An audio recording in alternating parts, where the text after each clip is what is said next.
내가 진실로 진실로 너희에게 이르노니 내 말을 듣고 또 나 보내신 이를 믿는 자는 영생을 얻었고 심판에 이르지 아니하나니 사망에서 생명으로 옮겨졌느니라.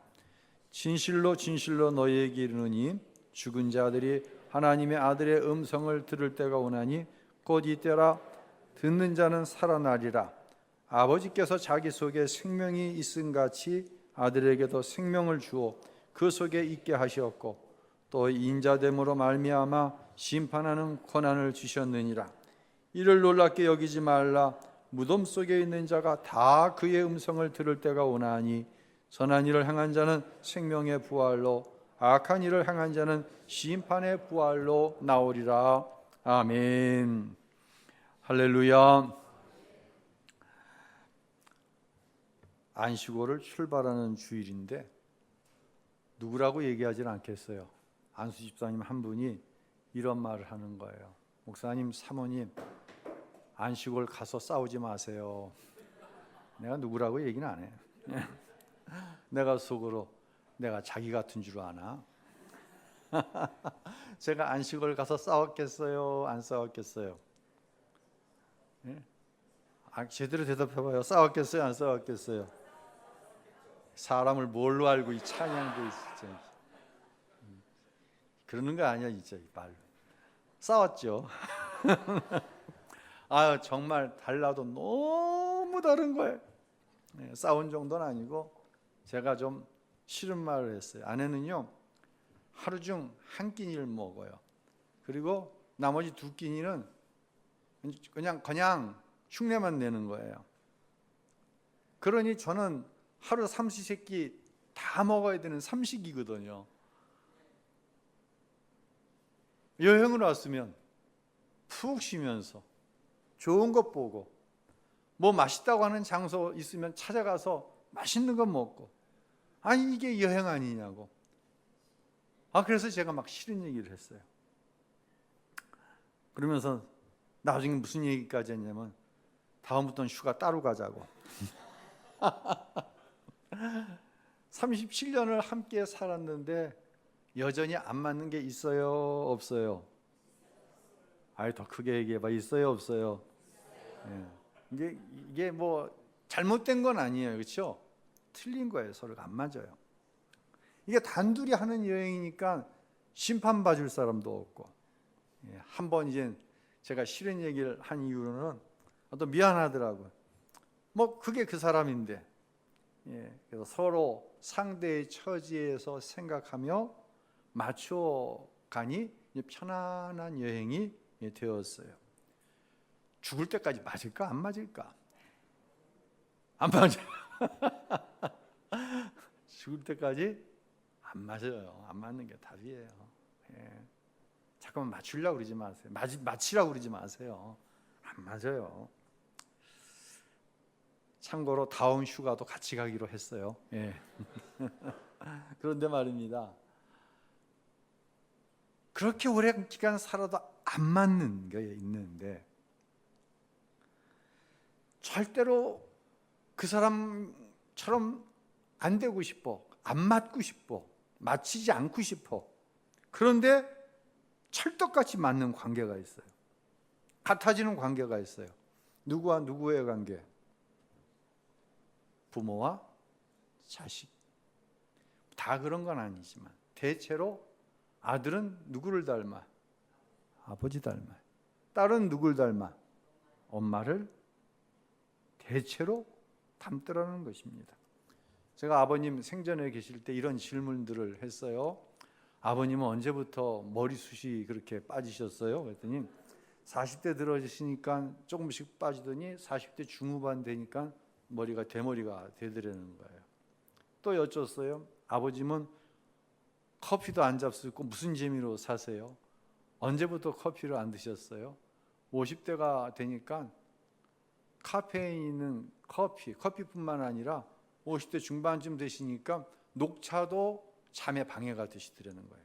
그러니까 커피도 안 드시고 녹차도 안 드셨어요. 또 제가 여쭸어요.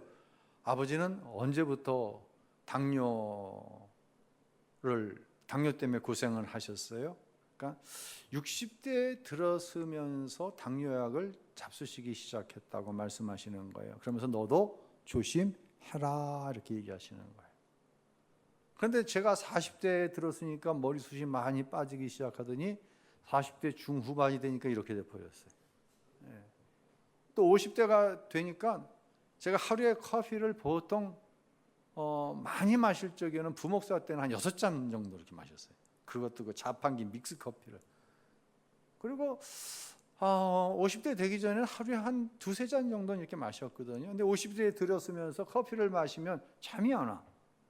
그리고 50대 후반쯤 되니까 녹차를 오후에 마시면 잠이 안 와. 그러니까 전 녹차도 지금은 안 마시게 되었어요. 그리고 제가 이 체중 조절을 위해서 어떤 식단이나 이런 걸 아내가 이제 잘 관리를 해주고 저도 많이 조심을 하는 편이거든요. 뭐 특별한 운동은 아니지만 열심히 또 운동을 하기 위해서 노력을 합니다.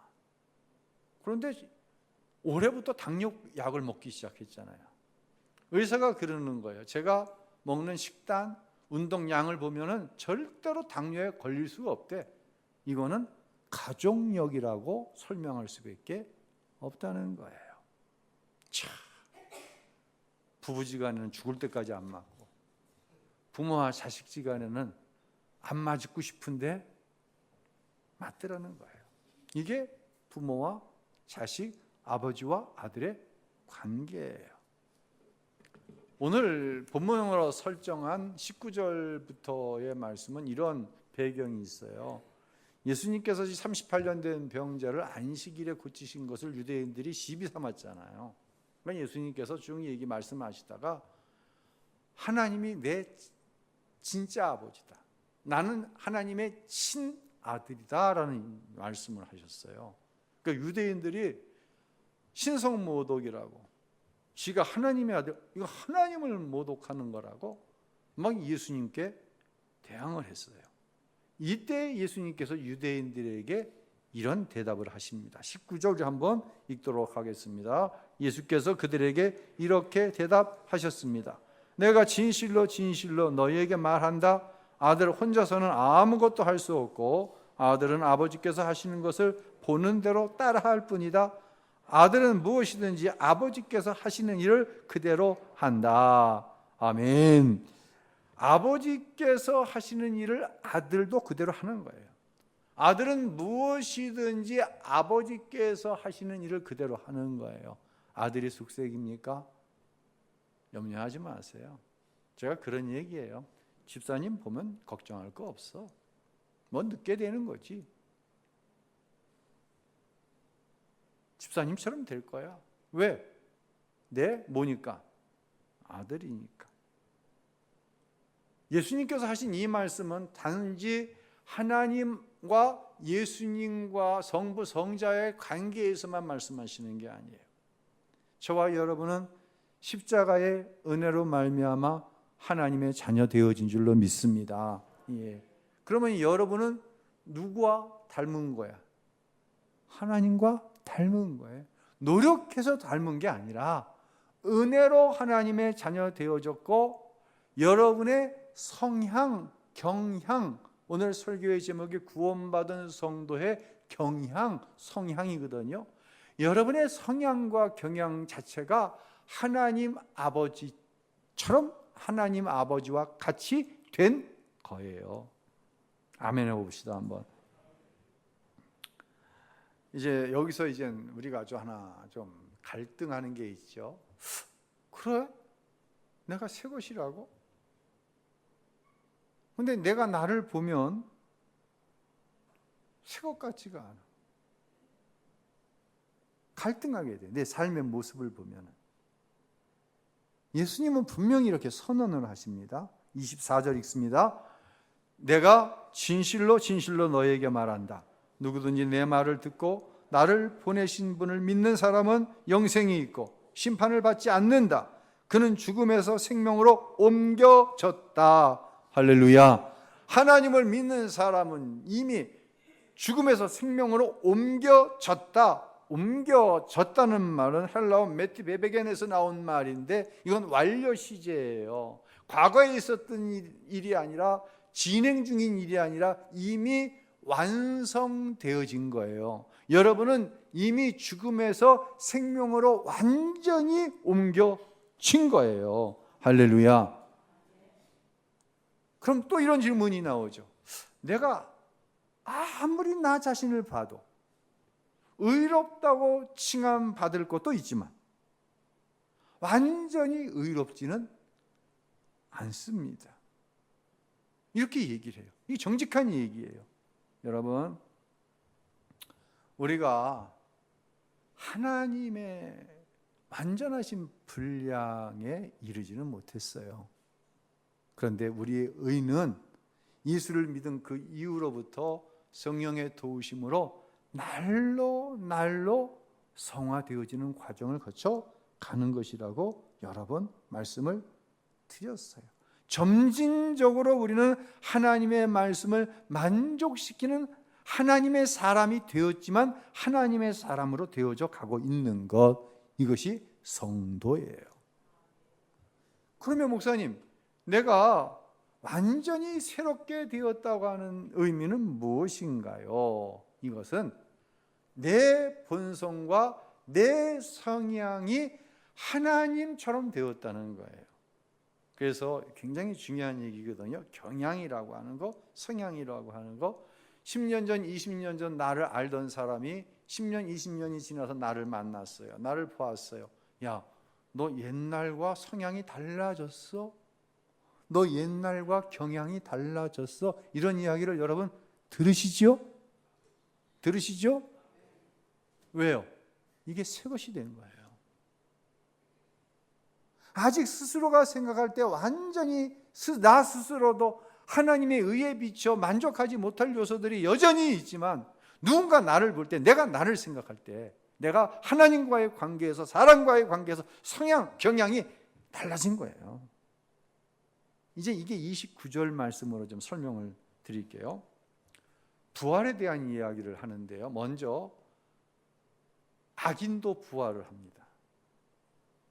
예수님 공중에 재림하실 때 무덤의 문이 열려지고 죽은 자들이 들려 올라갈 때 악인의 부활도 일어난다.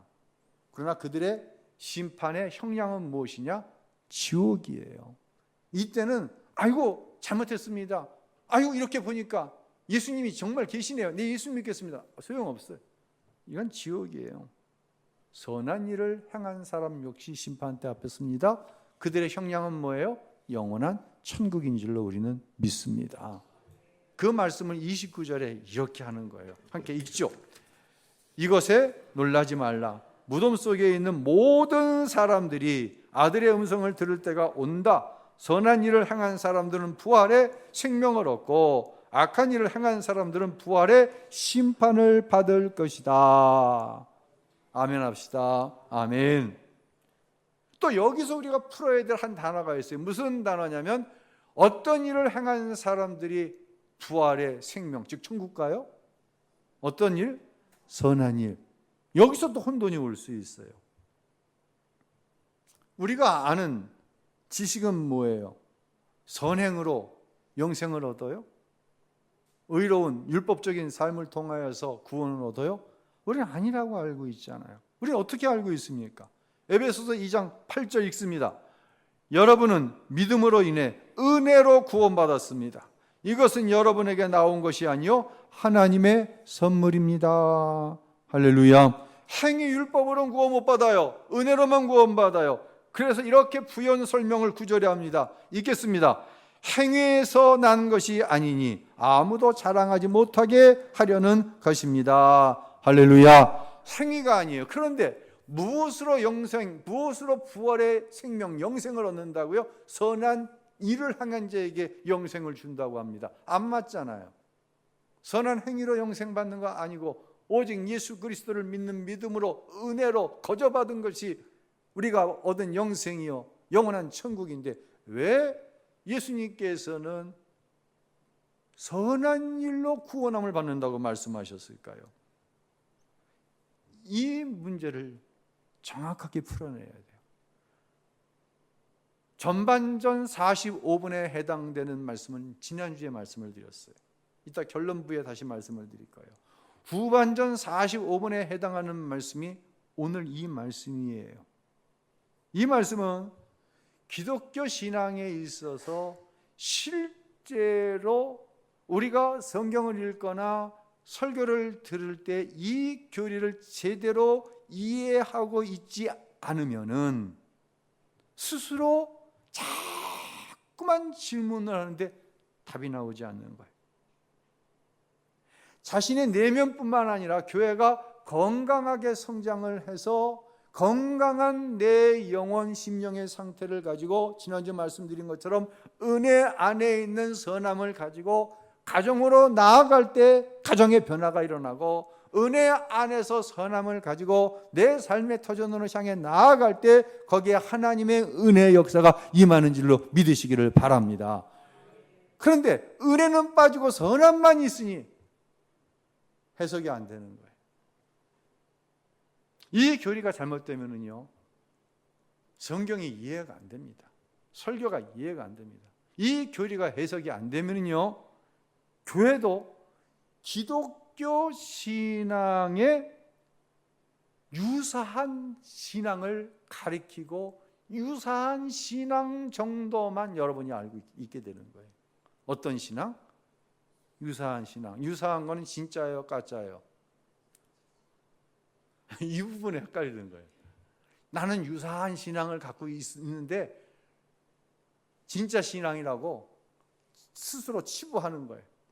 이건 유사한 건데, 유사한 것은 진짜냐 가짜냐를 딱 양분해 놓고 판단하라고 한다면 유사한 건 가짜예요. 유사 상품에 주의하십시오. 스미싱이나 스팸 문자 유사한 것에 조심하십시오. 유사한 것은요, 진짜인지 가짜인지 혼동을 일으킬 뿐이지 이건 가짜예요.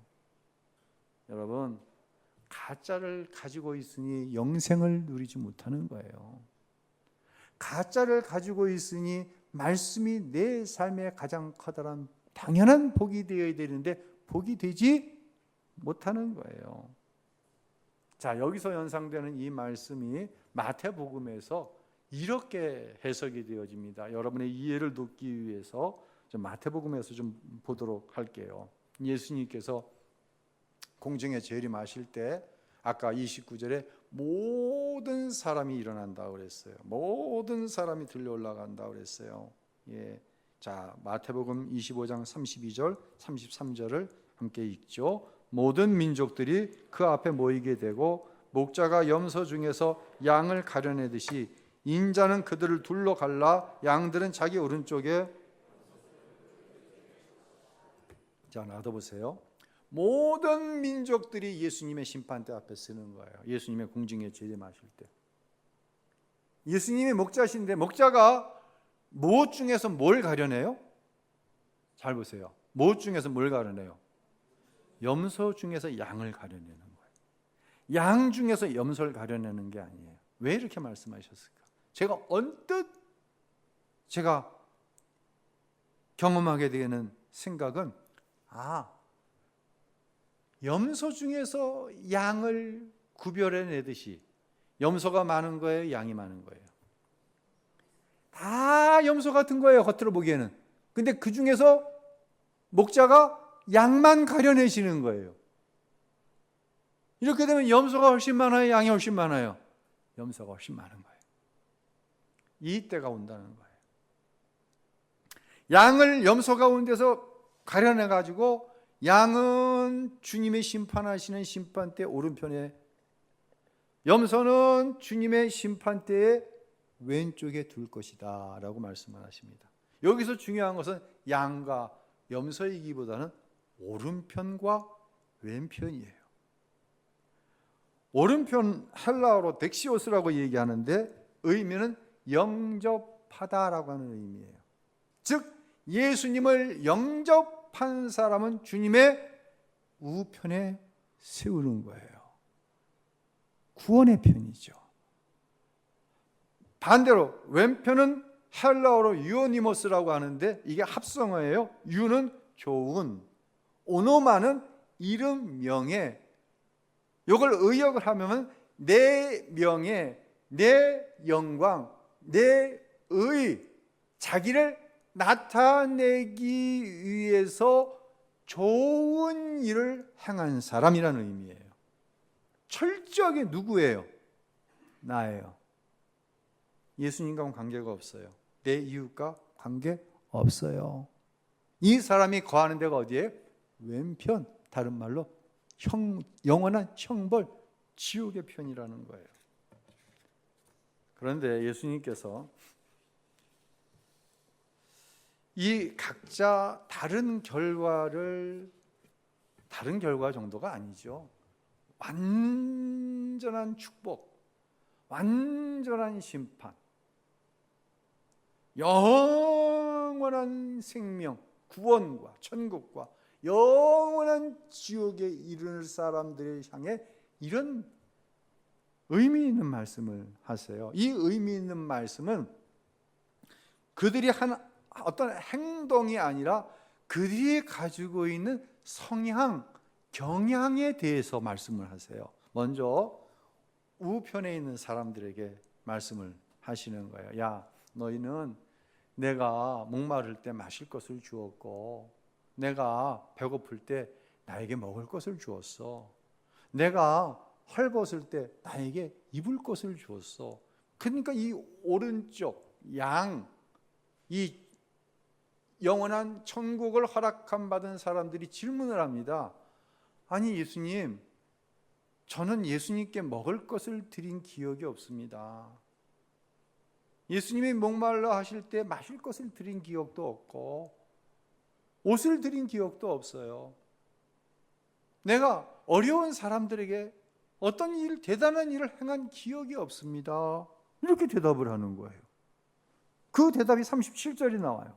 그때 의인들이 대답할 것이다. 주여, 언제 주께서 배고픈 것을 보고 우리가 먹을 것을 드렸으며 언제 주께서 목마르신 것을 보고 우리가 먹을 것을 드렸습니까? 아니 그럼 예수님께서 의인들이 하지도 않은 일을 했다고 지금 말씀하시면서 천국에 집어넣어 줘야 되니까 거짓말 시키고 계신 건가요? 여러분 어떻게 생각하세요? 왜 지금 예수님의 말씀과 의인들이 엇박자가 일어나고 있을까요?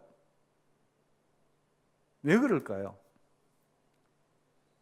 이 의인들의 행위는요, 자연스러운 것이었어요. 굉장히 중요한 의미예요. 내가 주님을 위해서 이런저런 일을 했어요. 예배드릴 생활, 기도 생활, 헌신, 사명, 또 내 이웃을 사랑하고 이해하고 용납하고 이런 일들을 수없이 했어요. 근데 이게 자연스럽게 한 거예요. 그러니까 뭐가 안 나? 기억이 안 나. 마음에 담아두질 않았어. 이게 바로 영원한 천국에 이르는 성도의 성향, 경향인 거예요. 반대로 왼쪽에 있는 사람들에게 예수님께서 말씀하십니다. 너희는 내가 목마를 때 마실 것도 주지 않고 배고플 때 먹을 것 주지 않고 헐벗을 때 입을 것도 주지 않았어. 그러니까 이 왼쪽에 있는 사람들이 발끈해 갖고 얘기하는 거예요. 무슨 소리 하시냐고. 우리가 언제 주님 앞에 먹을 것, 마실 것, 입을 것, 우리가 언제 내 이웃에게 선한 일을 하는데 게을렀냐고 예수님께 질문을 하는 거 따져 묻는 거예요. 여러분, 왜 이런 일이 일어났어요? 이들은 다 기억하고 있는 거예요. 다 마음에 담아두고 있는 거예요. 자기가 한 공로, 자기가 한 의, 누구를 위한 거예요? 자기를 위한 것. 이걸 가지고 예수님께 항의를 하는 거예요. 예수님은 이들이 행한 일이 예수님과 관계 있다 없다? 없다는 거예요. 이게 누구의 성향이야? 이게 악인의 성향, 악인의 경향. 훗날 심판대 앞에 섰을 때 주님 앞에 책망당할 사람들의 경향이라는 거예요. 굉장히 이건 놀라운 일이에요. 이 사실을 우리가 교리적으로 제대로 이해하지 않으면요, 성경을 볼 때 굉장한 오해가 옵니다. 만약에 그 오해를 가지고 누군가를 교사가 가리키잖아요. 그럼 아이들을 맨날 착한 사람은 됐는데 주님 앞에 섰을 때 그 아이는 지옥 갑니다. 그 교사는 책망당하고 맙니다. 목사가 날마다 주님 안에 있는 것을 얘기하지 않고 주님 밖에 있어도 얻을 수 있는 열매에 대한 것을 축복이라고 주장합니다. 교인들은 그대로 알고 그것을 축복이고 이건 저주라고 생각합니다. 날마다 갸우뚱거리는 거예요. 아이고, 내가 이렇게 주를 위해 사는데 그럼 내가 왜 이렇게 저주를 받지, 심판을 받지?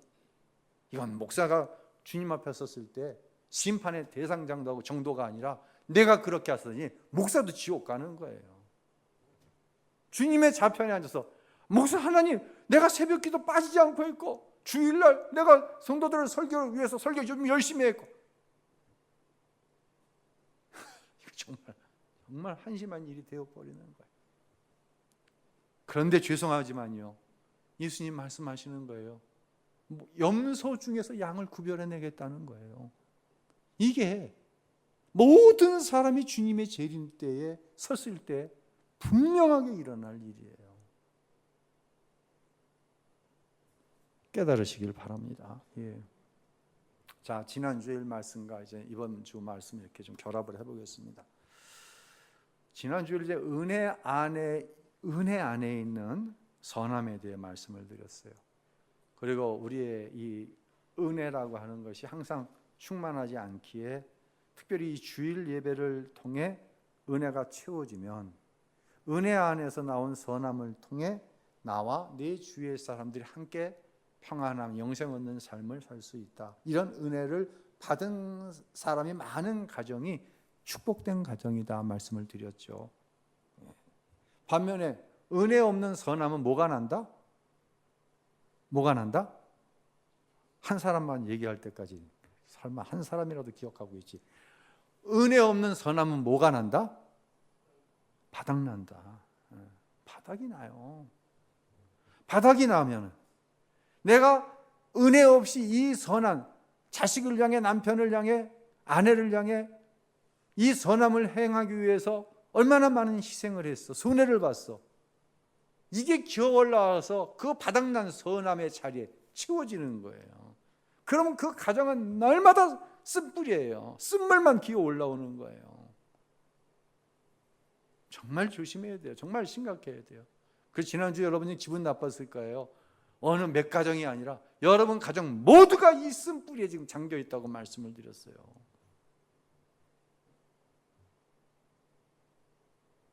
예수 안에 있어야 돼요. 오직 예수예요. 그래서 고린도서후서 5장 17절 함께 읽습니다. 누구든지 그리스도 안에 있으면 새로운 피조물입니다. 옛것은 지나가셨으니 보십시오, 새 것이 됐습니다. 누구 안에 있을 때?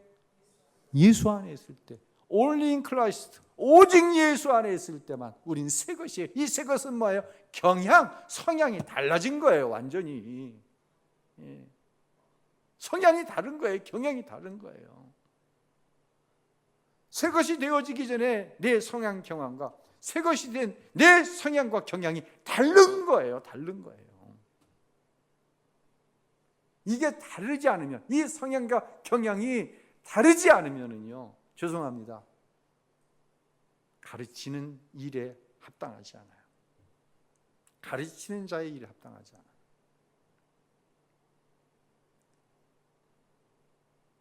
다시 말씀드립니다. 은혜는 바닥났는데 맨날 선함만 이야기해. 그러니 선하게 무언가를 교회 일도 열심히 선하게 하는데 날마다 쓴뿌리가, 날마다 쓴물이 그 바닥에 고여 있으니 무슨 그 안에 평안이 있고 무슨 영생의 모습이 있냐는 얘기예요.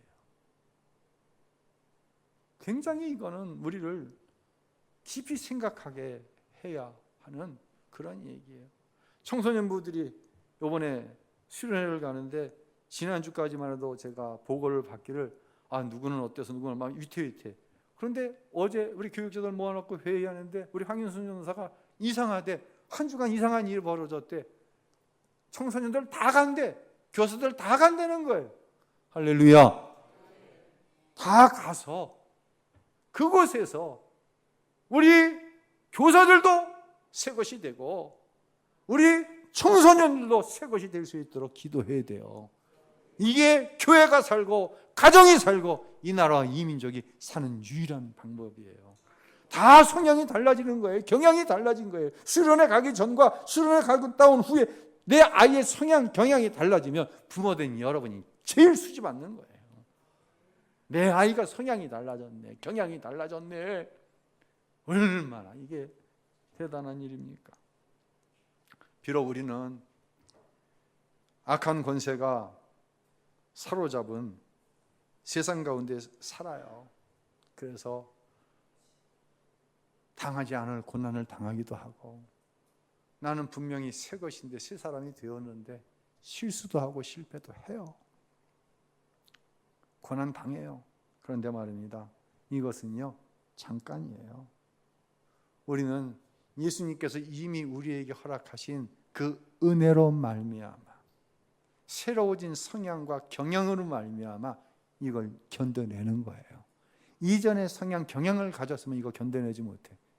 이미 뒤집어졌지. 그런데 견뎌내는 거예요. 그리고 끝내 승리할 줄로 믿으시기를 바랍니다. 예수의 이름으로 나는 일어서리라. 주가 주신 능력으로 나는 일어서리라. 원수가 날 향해 와도 쓰러지지 않으리. 이쯤 되면 같이 해야지. 다시. 원수가 날 향해 와도 쓰러지지 않으리. 주가 주신 능력으로, 주가 주신 능력으로, 주가 주신 능력으로 일어서리. 할렐루야. 주가 주신 능력으로, 오직 예수, 내 선함으로 애쓰는 것 아니에요. 예수님 안에 있을 때 자연스럽게 하나님 사랑하고 내 이웃을 내 몸과 같이 사랑하는 거예요. 이전 것은 다 지나갔어요. 나도 새 것이 되었고 그도 새 것이 된 것이에요. 구원받은 하나님의 자녀로서 새로운 성향, 새로운 경향의 사람으로 승리하며 살아가는 거예요. 세상의 고난, 내 실수로 인한 실패, 이 성향으로 이기는 거예요. 이 경향으로 이기는 거예요. 이 성향, 이 경향을 다른 말로 하나님의 자녀된 권세. 할렐루야. 우리는 반드시 이깁니다. 우리는 반드시 승리합니다.